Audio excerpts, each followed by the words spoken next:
¿Por qué es que desde el Parlamento se decidió crear una comisión especial para tratar este tema, Beramendi?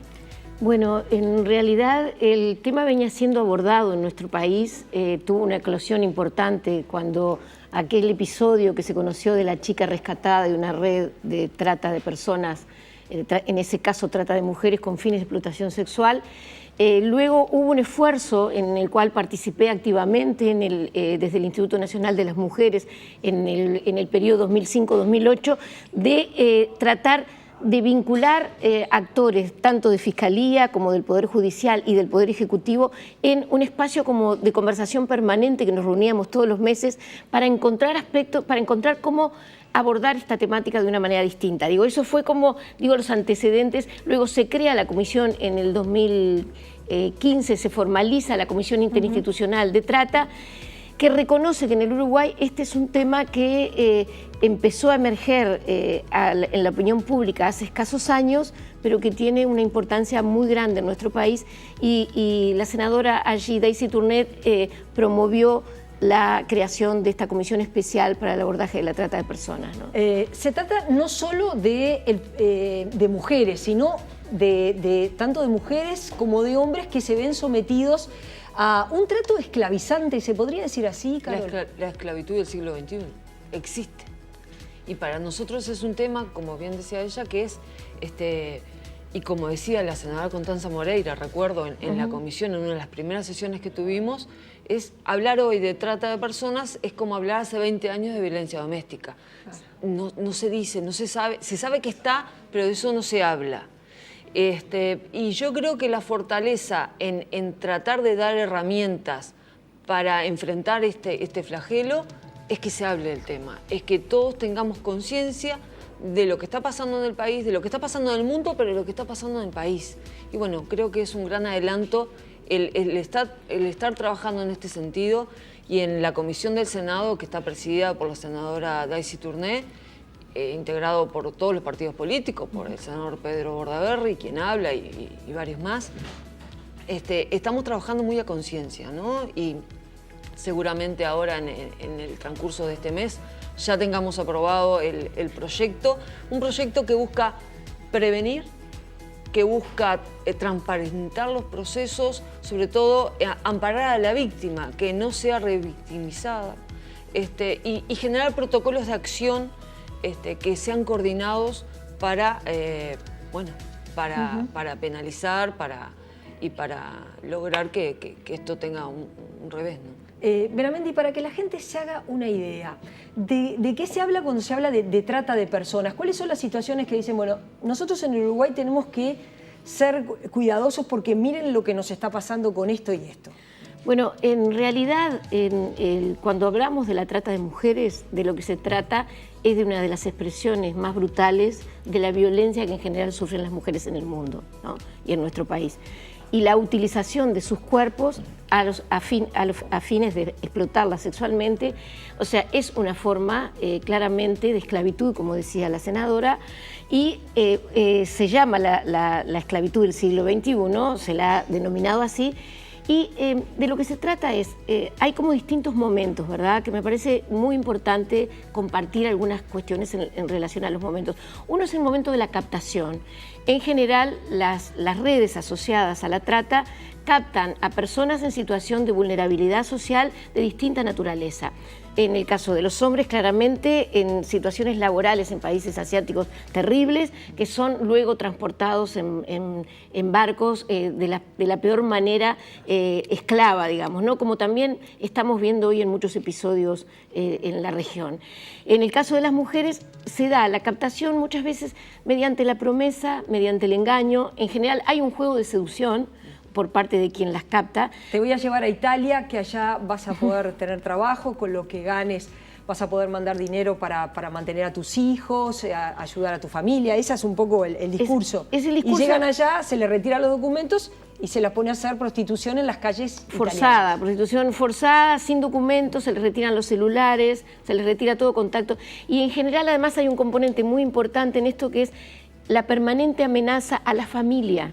O sea, si tú haces algo, nosotros sabemos dónde viven tus hijos, dónde vive tu madre, dónde si está te tu escapás, familia. por ejemplo. Si te escapas. Entonces, en realidad son esclavas, pasan a ser esclavas con toda la caracterización que tiene la esclavitud. Se apropian de su cuerpo, de su tiempo, de sus vidas. Pero me parece que es muy importante en el momento de la captación, las campañas de prevención a las que hacía referencia la senadora, que la ley intenta como dar un paso importante en materia de prevención. Que se conozca esto, que se hable concretamente.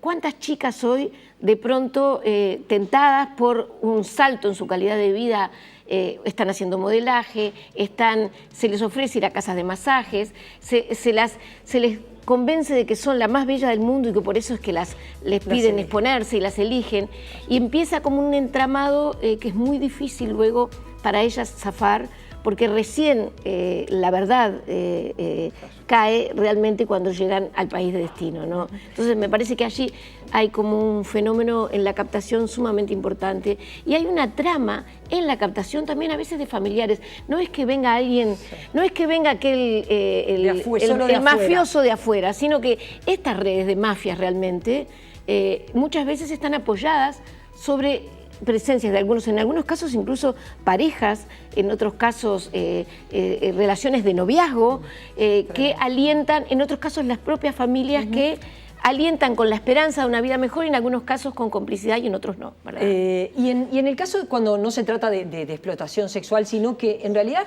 es explotación laboral, pero que tiene una veta de trata de personas, ¿también existe? Existe. Y ¿Hay denuncias que ustedes hayan recibido? hay denuncias que hemos recibido, hay denuncias que estamos recibiendo. Por ejemplo, hace poco te pasé por interno un informe que nos hacen llegar y que nosotros vamos a trasladar a la comisión seguramente hoy, de barcos de pesca ilegal que llegan a nuestros puertos y que están requeridos internacionalmente por pesca ilegal, pero por trata de personas, por tener gente esclava, en forma esclava, trabajando en esos barcos de pesca que están en el Atlántico Sur. Y llegan a nuestro puerto y bueno, y entran. ¿Y qué pasa con la gente que está ahí? Bueno, creo que nuestras autoridades tienen que empezar a controlar más y a visualizar que esto pasa en Uruguay. Y creo que la gran herramienta que estamos generando desde el Parlamento con esta ley integral para combatir este flagelo, puede hacer un antes y un después. Eso que contaban de que pasa, que la llevaban a Italia y la llevan y le sacaban los documentos, pasa con los que vienen a Uruguay. Acá en Uruguay también pasa eso. En nuestro país llegan mujeres, les retienen los documentos y las hacen trabajar en distintos prostíbulos, por ejemplo. Y eso pasa en Uruguay.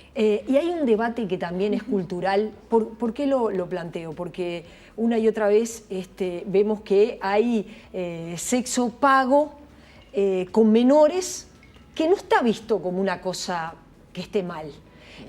Porque tiene 17 años, porque es lo que ella quiere, porque etcétera, etcétera, etcétera. Y hay quienes lo reivindican. Hay una gran trata interna. Hay todo un tráfico internacional. Uruguay es país de paso, de tránsito que le dicen, de origen, que son las que se llevan para afuera, y de destino. Y hay un tráfico interno, que es en las zonas donde más se ha detectado es en las zonas de frontera y en las zonas metropolitanas. Y donde hay grandes emprendimientos que se implementan en el territorio desde el punto de vista productivo, que está bien que se hagan, pero tiene que haber una visión integral a la hora de pensar qué cosas hacemos en el territorio. Y esto tiene que estar dentro de las políticas a pensar cómo prevenir estas problemáticas a la hora de esos emprendimientos. Y eso no pasa. Y estoy pensando en UPM, sí, estoy pensando en otras cosas. No por mencionar el emprendimiento, pero sí por el volumen. Claro. Por eso a la hora, por ejemplo, yo he estado en distintas localidades que tienen que ver con esto, yo que sé, Paso de los Toros. Hablábamos con el alcalde, hablábamos con los vecinos que este era un tema que había que tener en cuenta. Claro. El movimiento social que hay, el traslado de personas de un lado para el otro y todo lo que se genera en torno a eso si se llegara a ubicar allá. hay que tener herramientas preventivas para que, bueno, no actuar después sobre lo generado, ¿no? Y generar en eso también compromisos de las propias empresas controlados y regulados por la ley, ¿no? Porque yo recuerdo en el caso de Montes de Plata concretamente que hubo un compromiso de la empresa en tratar de contribuir, participamos activamente en una formación desde un espacio de docencia en el que yo participo en Flax Uruguay, y me acuerdo que en ese espacio la empresa estuvo dispuesta también. Claro que había señales como muy importantes de distintos lados. En realidad existen algunos mecanismos ya que creo que hay que aprovecharlos y utilizarlos, como es, por ejemplo, lo que se generó en el 2008 en el Mercosur, que fue un acuerdo para un protocolo de intervención en estas situaciones, que generaba además, eso fue como un proceso re interesante en el 2008, porque en realidad era como la posibilidad de ver en esto, si no actuamos de manera conjunta entre los países que tenemos fronteras comunes, es muy difícil combatir. Hubo también en ese caso, por parte de los ministerios del interior de la región, un acuerdo para una guía de protocolización que también lo que tiene es una serie de procedimientos estándar que pueden permitir en las fronteras detectar estas situaciones. O sea, está claro que esto sin formación de los operadores permanentes es muy difícil de efectivizar, ¿no?